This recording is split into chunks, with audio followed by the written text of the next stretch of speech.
برادران عزیز، صحبتی که امروز میخواهم خدمت شما داشته باشم در باب انتخاب دوست است، یعنی قبول کردن و یعنی دوست اختیار کردن. امروز در دنیا دوست ها زیاد هستند، اما نه هر دوست برای انسان دوست است. بعضی دوست هایی هستند که والله قسم برای انسان از دشمن تا بدتر هستند. به این خاطر امروز قصد کردم که یک سه در باب محبت و دوستی که انسان یک شخصیت دوست انتخاب میکنه و یک رفیق و یعنی دوست خالص لله برای خودش قبول میکنه. امروز انشاءالله قصد کردم که یک سه در این موضوع صحبت داشته باشم تا اینکه جوانهای محترم ما در فریب هر نوع دوستای یعنی گمراه و از راه میزدگی نافتند. رب العالمین در قرآن می فرمایند که استعذ بالله الاخلاء یومئذ بعضهم لبعض عدو الا المتقین. صدق الله العظیم. رب العالمین در این آیت کریمه فرموده اند که بسیاری دوستها برای همدیگر یعنی روزی هست که دشمن می شوند و دشمن به همدیگر بدتر از دشمن هستند، مگر دشمن نمی شوند و دوستیشو پاینده و همیشه و باقی میمونه دوستهایی که متقی باشد، خدا ترس پرهیزگار باشد. یعنی نه همه دوستیش پاینده و همیشه هست.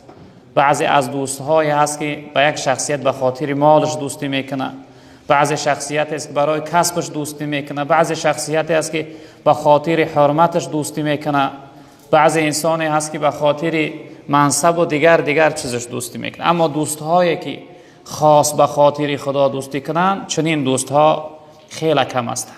و این خاطر رب العالمین گفتن که بسیاری از دوستها روزی می شود که اون روز قیامت است، از همدیگر جدا می شوند. خداوند آیت دیگر هم میگه یوم یفصل بینکم. روز قیامت روزی هست که بین دو دوست یا اینکه بین زن و شوهر، پدر و فرزند، بین بسیار انسانهای نزدیک جدا کرده میشه. یکی از اونها جنتی هست، دیگرش دوزخی. خداوند بین اینها جدا میکنه. به همین خاطر انسان باید یکمش که وقتی دوستی میکنه دوستیش خاص به خاطر خدا باشه، خالصا لله باشه، نه به خاطر کسبش، نه به خاطر منصبش، نه به خاطر دارندگیش، فقط و فقط دوستیش به خاطر خدا باشه. این دوستی پاینده داره، این دوستی همیشگی هست. پیغمبر بزرگوار صلی الله علیه وسلم در حدیث مبارکشون میفرمایند که افضل الاعمال الحب فی الله والبغض فی الله. تن بهترین عملها در نزد خداوند این دوستداری به خاطر خدا هست و بدبینی هم به خاطر خدا. یعنی که بهترین عمل برای انسانیت به خاطر خدا دوست بداری، یعنی رفیق دوست و جورت خاص به خاطر خدا دوستش بداری و بد دیدن هم باید به خاطر خدا بد ببینی. آیا سوال می شود که انسان باید چی نوع انسان و کیها را بد ببینه به خاطر خدا؟ ما هر انسان حقی بد دیدن نداریم. حتی عزیزای خدا میگن که انسان حق نداره کافر را بد ببینه. شخصیت کافر حق نداره برای بد دیدن. کافر کفرش بد میبینی، کافریش بد میبینی و شخصیتش بد نمیبینی، چون که وی هم بنده خدا. شاید آخر مقلب القلوب حالت او را تغییر میده، دیگرگون میکنه، از دنیا با ایمان میرود. و همین خاطر ما باید شخصیت‌های را بد ببینیم که اونها مردم از عبادت و بندگی دور میکنه. فعل اونها را، رفتار اونها را، نفاق اونها را، فسق اونها را ما باید بد ببینیم. بدبینی هم باید به خاطر خدا باشه. این بدبینی که امروز در جامعه ما پیدا شده است، یک انسان یعنی که به خاطر کسبش بد میبینن که کاراش خوب هستن من نه، یا اینکه ماشینی خوب داره من نه، یا اینکه یک انسان دو کس در کنار همدیگر سودا میکنن، سودایتش در اوج خوب است، این دیگرش به او بخیلی و حسادت میکنه. این نوع بدبینی برادر عزیز حرام است. در شریعت فقط بدبینی اجازت است که وای به خاطر خدا باشه. یک انسان میبینی فعل بد داره، خصلت بد داره، گفتار بد داره، حرکت میکنی که او را نصیحتش کنی، یعنی اصلاحش کنی، اصلاح نمیشه. و در این صورت اون فعل بچه، اون کردار بچه بعد از اون حق داری برای بد دیدن. با این خاطر پیغمبر بزرگوار گفتن که بهترین عملها دوست داشتن به خاطر خدا هست و بد دیدن به خاطر خدا. در روایت دیگر پیغمبر بزرگوار صلی الله علیه و سلم گفتن که لا یؤمن احدکم حتی یحب لاخیه ما یحب لنفسه. تن ایمان کامل نداره یک کدام از شمایان حتی که دوست بداره برای برادرش همون چیزی را که دوست می‌داره برای خودش. یعنی برادر عزیز، ایمان من و شما در صورت کامل میشه. کامل گفته بوده میگن، ایمانی بود یعنی یک بعضی چیزی میشه که نابوده، کمبودی داره، ناقص است. ایمان انسان در صورت به بودی و به کمال میرسه که برای برادر مسلمانش دوست بداره همون چیزی را که برای خودش دوست میداره. یعنی چی چیزی برای خود دوست میداری؟ برای برادر همون چیز دوست بداری، بعد از آن ایمانت کامل میشه. یعنی که ما باید محبت و دوستیمو چی نوعی که برای خودمون دوست میداریم برای برادرمون، او هم بنده خدا است، برای برادر مسلمان و مؤمن من باید دوست بداریم. بعد از آن ایمان ما به کمال میرسه.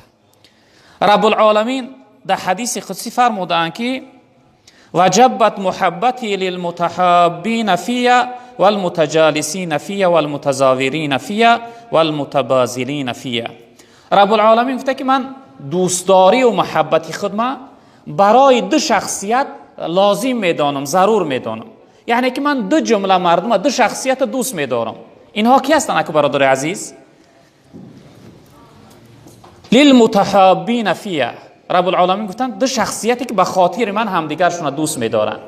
یعنی دو رفیق دوستی که محبتشون فقط و فقط به خاطر خدا است، نه به خاطر درآمد، نه به خاطر کسب، نه به خاطر فایده و دیگر، فقط به خاطر خدا دوستش میداره. رب العالمین تا این دو شخصیت من دوست میدارم. اکنون برادر عزیز، هر شخصیتی را که الله دوست داشت همه هستی او را دوست میدارن. باد و هوا، زمین و آب، همه او را دوست، حتی آتش دوستی او میشود، خاک دوست داری او شخصیت میشود. در روایت اومده جناب پیغمبر صلی الله علیه و سلم که وقتی که پروردگار یک بنده از بنده هاش دوست می‌داشته، به سوی حضرت جبرائیل علیه السلام ندا میکرده، خطاب میکرده، میفته یا جبرئیل انا احب فلانا فاحبه. میفته جبرائیل من فلانی بنده ما دوست میدارم، تو هم دوستش بدار. ببین چی امره، نه تنها اینکه جبرائیل تو خبردار باش که من فلانی را دوست میدارم، نه، با بعد از اینکه خداوند اظهار محبت کرد، بعد از اینکه خداوند آشکار کرد که من قاری میرم بگه قاری عبدالحکیم را دوست میدارم، بعد از این با خداوند دوباره خطاب میکنه به سوی جبرائیل که ای جبرائیل اینها را تو هم دوست بدار، اینها محبوب دوستای من هستند. ببین رب العالمین گفت دو شخصیتی که به خاطر من هم دیگر را دوست داشتن من او را دوست میدارم. وقتی الله که دوستش داشت، جبرائیل امر میکرده که ای جبرائیل فلان بنده را دوست بدار که من او را دوست میدارم. جبرائیل وقتی که این خطاب از جانب خدا قبول میکرده است، در عالم ملائکه ها امر میکرده که فلان شخصیت دوست بداره که خدا دوستش میداره. اون ملائکه های آسمان، ملائکه های زمینه، تمامی هستی محبوب و دوستدار او شخصیت میشدن. حتی حضرت ابراهیم علیه السلام مولانا هم یعنی بارش چند جمله داره، میگه زی آتش گل بخواهی جان فدا شو، چو ابراهیم به درگاهش گدا شو. بیماند نامتن در قید هستی، اگر او را چو ابراهیم پرستی. میگه اگر بخواهی که آتش نسوزد، نه که ابراهیم کی بود؟ خلیل الله، دوستی الله. الله در دوستیش قبولش کرد. ابراهیم فقط از خداوند طلب میکرد که الله محبت در دل من جا کن، من میخواهم که خلیلی تو باشم، دوستی تو باشم، دوستداری تو باشم. وقتی ابراهیم علیه السلام خداوند در مقام خلیلی قبول کرد، نمرودی ها بردن در آتش انداختن، قصد و مقصدش سوزاندن ابراهیم بود. اما آتش و آب همه اختیارش در او ذاتی هست که خلق شو کرده است. رب العالمین چی خطاب کرد؟ گفت یا نار کونی بردن و سلاما علی ابراهیم. ای آتش خنک شو ابراهیم ما را سلامت نگه بدار. آنکه لطفی خیش را اظهار کرد، بر خلیلش نار را گلزار کرد. نمرودی ها قصد که ابراهیم در آتش می سوزه، اما ابراهیم وقتی علیه السلام وقتی در درون آتش میزنه، کنارش همه گلزار است. صدای سوختن آتش در گوشش چهچه بلبل است. رنگ آتشی که در کنارش میسوزه مثل شرهای منظره های زیبایی که از بالا آب میریزه، این چنین منظره زیبا هست. رب العالمین آتش برای دوستش گلزار میگردانه.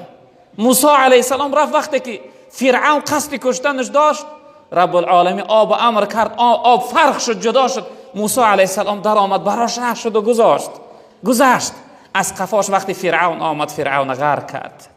آب برای بعض انسان دوست است، برای بعض انسان دشمن است.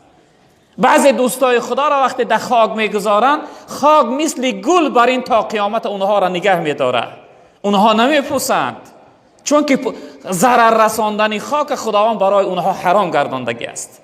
مثل گل بر این زیبا نگاهش میکنن. یک دسته گل بر این در قیامت در پروردگار میبخشنش، میگن اون بنده هست که برای ما امر داشتی، معن داشته بودی ضرر رساندنی را.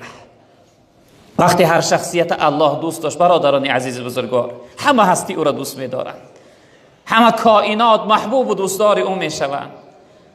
همه هستی برای او تسبیح میگویند، طلب مغفرت میکنند. ملائکه های آسمان محبوب و دوستدار او میشوند.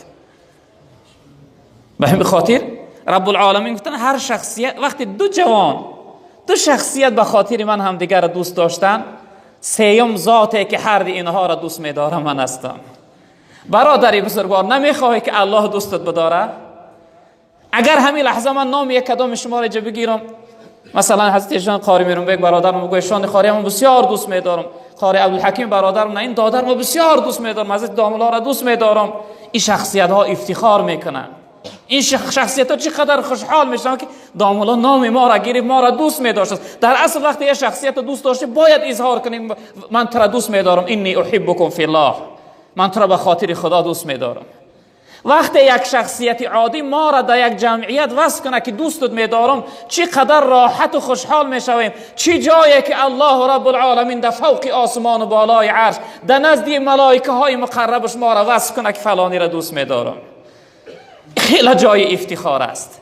با چی خاطر برادر؟ به خاطر که به یک شخصیت به خاطر خدا دوستی میکنی.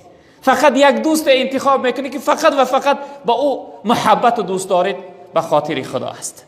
وقتی به خاطر خدا دوستی کردی، در او شخصیت خیانت نمیکنی، در او شخصیت دروغ نمیگویی، او شخصیت فریب نمیکنی، در فکر ضرر و زیان او شخصیت نمیشوی.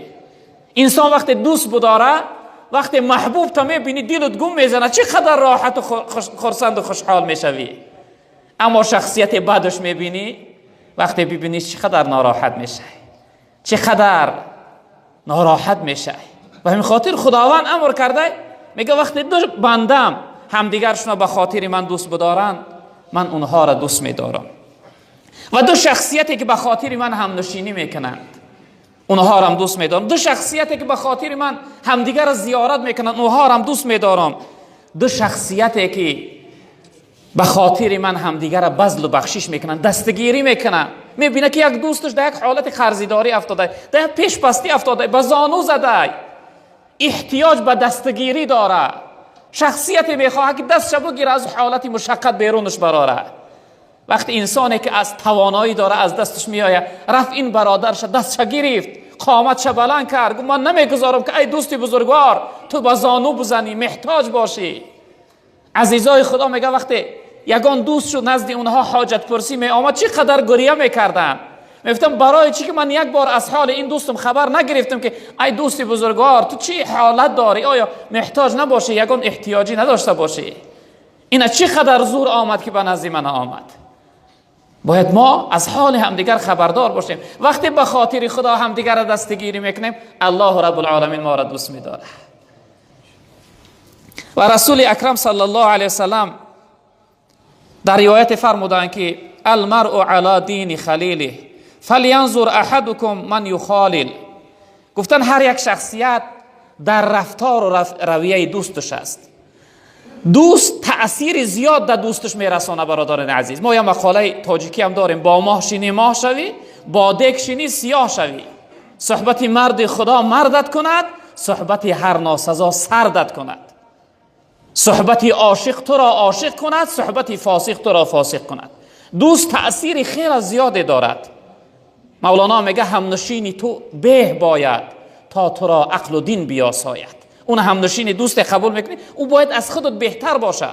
و چه خاطر؟ به خاطری که تو را عقل و دینی تو را کامل کنه، تو را تربیت کنه، تو را فایده ببخشه. به همین خاطر انسان باید یک دوست انتخاب کنه که دوستی واقعی و حقیقی است. جناب پیغمبر گفتن که وقتی که دوست اختیار میکنی نگاه کن، نظر کن که چی نوع دوست اختیار کرده. اون دوستی که زنگت میزنه میگه برو فلان بر میرویم، برو فلان طربخانه میرویم، فلان جای فاحشه خانه میرویم، والله قسم وای دشمنی تو هست، وای دوستت نیست. فکر نکن امروز جوره جانی تای وای ترا میدونی چی فریاد و دعوت داره؟ میگه برادر جهنمت ببرم، برادر از رحمت خدا محروم و بی‌نصیبت بگردانم، برادر به بدبختی و خاری و عذاب دنیا و آخرت مبتلا بگردانم. دلالت همین داره برادر. او یک لحظه طربخانه میره، عیش عشرت میره، پیش یک بیوه میره حرامی، دلالتش همین است که ابدی حیاتت بدبختانه و بی‌برکتانه میگذره و آخرت هم میسوزانی، آخرت ویرانه میکنی. تأثیر دوست 100% در انسان زیاد تأثیر میکنه. شیخ سعدی هم یک جمله داره میگه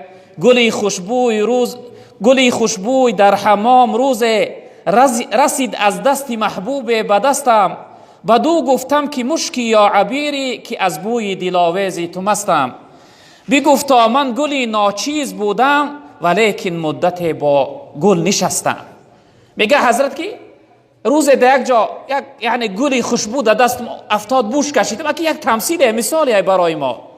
میگه گفتم که آیا تو مشک هستی، عنبر هستی، تو یعنی چی نوع گل هستی اینقدر بوی خوش داری؟ میگه جواب گفت واسه من که من یک گلی عادی هستم، یک عادی بودم، اما یک مدت با یک دوستی خوب نشستم، کمال او به من اثر کرد، خوشبویی او در جسم و بدنی من چسبید، این بوی خوشی او است که برای من تأثیر کرده است. در اصل انسان همراهی انسانای صالح نشست داشته باشه، از اونها نور میگیره، از اونها فیض میگیره، از اونها ادب و اخلاق میآموزه. به همین خاطر ما و شما یک دوست انتخاب کنیم، یک دوست قبول داشته باشیم که دوستی واقعی و حقیقی باشه، دوستی باشه که ما را از خدا دور نکنه، دوستی باشه که ما را یعنی تربیت کنه، ما را فیض فایده ببخشه.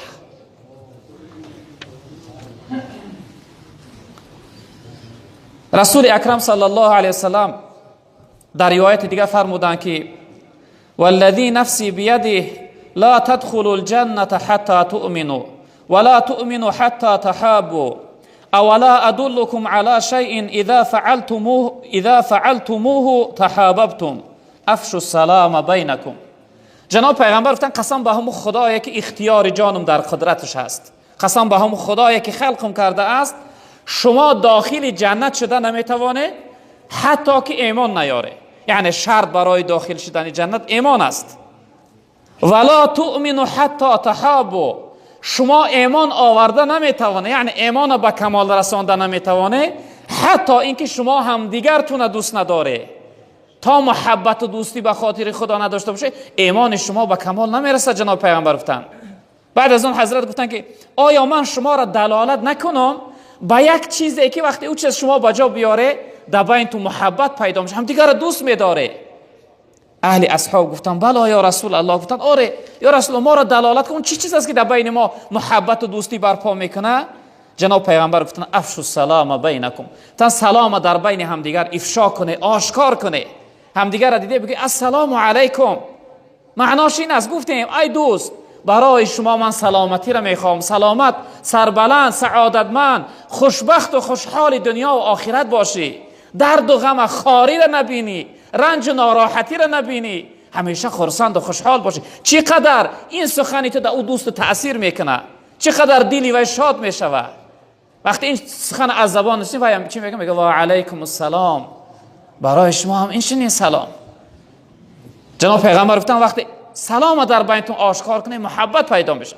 ببینه برادر عزیز که در این روایت پیغمبر بزرگوار گفتن که اگر شما به خاطر خدا محبت و دوستی نداشته باشه ایمان تو به کمال نمیرسه. یعنی ایمان که به کمال نرسه شما جنت داخل شده نمیتوانی.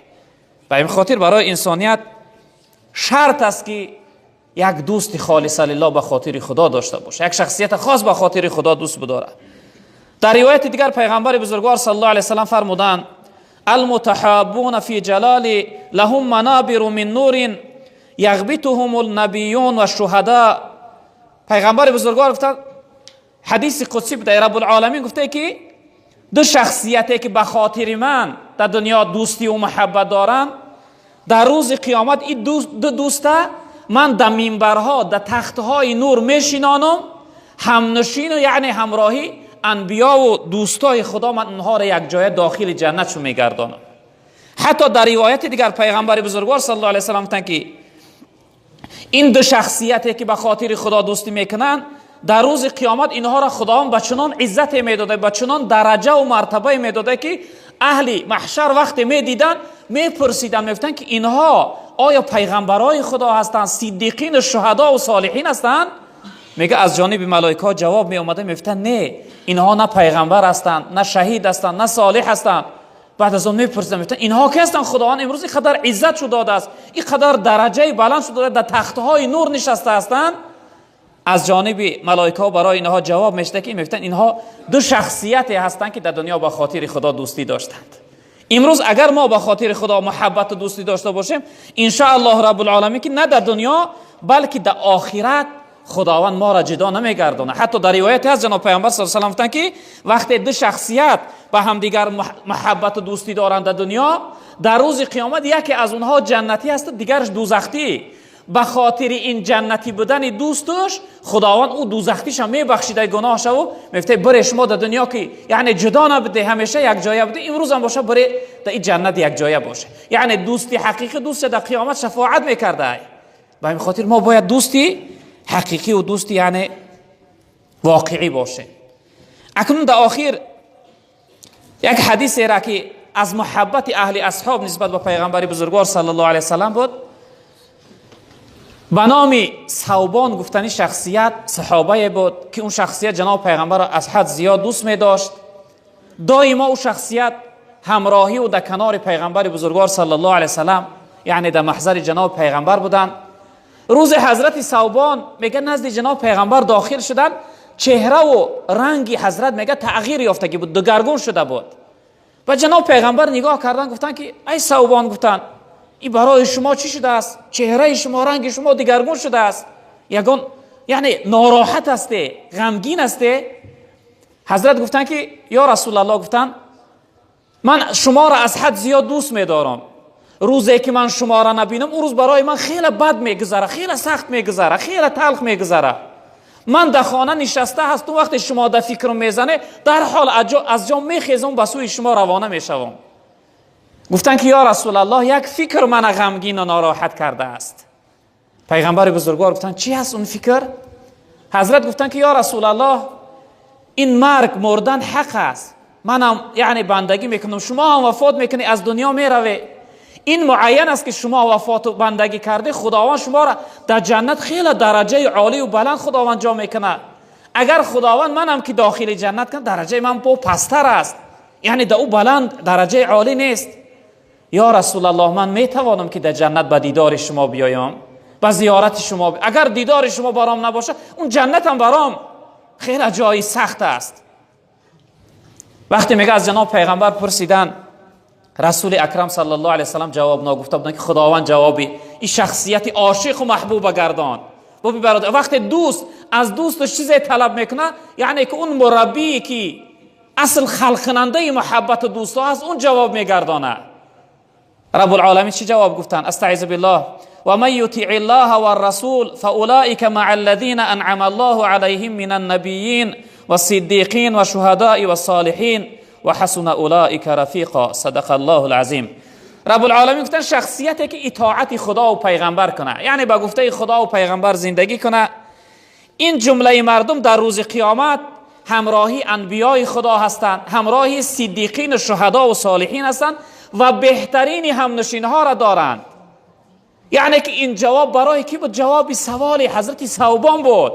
البته این آیت بعضی مفسرها در دیگر صحابه ها و دیگر هم تفسیر کردند، اما بعضی از مفسرها در حضرت ثوبان این آیت تفسیر کردند که این جوابش خداوند گردان که شخصیتی که امروز با گفته خدا با گفته پیغمبر زندگی کنه، فردا در روز قیامت همراهی کی است؟ همراهی محمد رسول الله صلی الله علیه و سلم. در کنار حضرت ابوبکر صدیق است، در کنار حضرت عمر و حضرت عثمان و حضرت علی و دیگر سایر اصحاب بزرگوار است. اگر بخواهی که در آخرت همراهی پیغمبر بزرگوار باشه، امروز این گفتش بجا بیار، محبت داشته باش. از پیغمبر بزرگوار پرسیدن، گفتن یا رسول الله این آیت فقط بشارت برای ثوبان است؟ این یعنی خبری خوش برای ثوبان فقط نازل شد تنها؟ جناب پیغمبر گفتن نه، گفتن برای تمام امت ها، برای تمام امت هم که من دوست می‌داره این آیت در حق اون هم یعنی دلالت داره. برادری عزیز بزرگوار، این لحظه خودت سنجش کن، پس توی دلت نگاه کن محبت جناب پیغمبر چقدر در دل جا هست. آیا چقدر پیغمبر تو دوست می‌داری؟ پیغمبر بزرگوار گفتن انت مع من احببت، گفتن تو در روز قیامت همراه شخصیتی هستی که در دنیا دوستش می‌داشتی. اگر پیغمبر را دوست داشته باشی، دوستای خدا را دوست داشته باشی، یک دوستی صالح و یعنی انسان خوب تا دوست داشته باشی، ان شاء الله که در آخرت خداوند شما را جدا نمیکنه. در آخرت همراه اون دوستت، حتی در روایت جناب پیغمبر گفتن که اگر دو شخصیت دوست به هم دیگر دوستی کنن، محبت داشته باشند، یکی از اونها از مشرق باشه و دیگرش از مغرب، یعنی از یک کنار دنیا باشه دیگرش از دیگر کنار دنیا، خداوند هر دی اینها را در جنت یک جای در یک جا میکرده است، جداشو نمیکرده است. به همین خاطر ما و شما هم باشیم برادران عزیز بزرگوار، باید که محبت و دوستیمون به خاطر خدا باشه. دیگر روایت ها هم هستن که وقتی دو انسان به خاطر خدا دوست می‌داره، هم دیگر را دوست می‌داره، در اونها حلاوت ایمان پیدا میشه. حتی در روایت دیگر جناب پیغمبر گفتن که وقتی دو شخصیت به خاطر خدا هم دیگر را دوست می‌داره، خداوند او را در روز قیامت در سایه رحمت و در سایه عرش جا میکنه، از رنج عذاب قیامت خلاص میگردن. به این خاطر ما و شما برادران عزیز بزرگوار حرکت داشته باشیم، این بدبینی و یعنی بدنیتی و بدفکری از دلها بیرون کنیم، در دلها محبت و دوستی همدیگر را جا کنیم، تا اینکه خداوند بزرگوار ما را اهل محبت بگرداند، ما را این بدی ها و بدبینی ها را از حیاتمون دور بگرداند. پروردگار بزرگ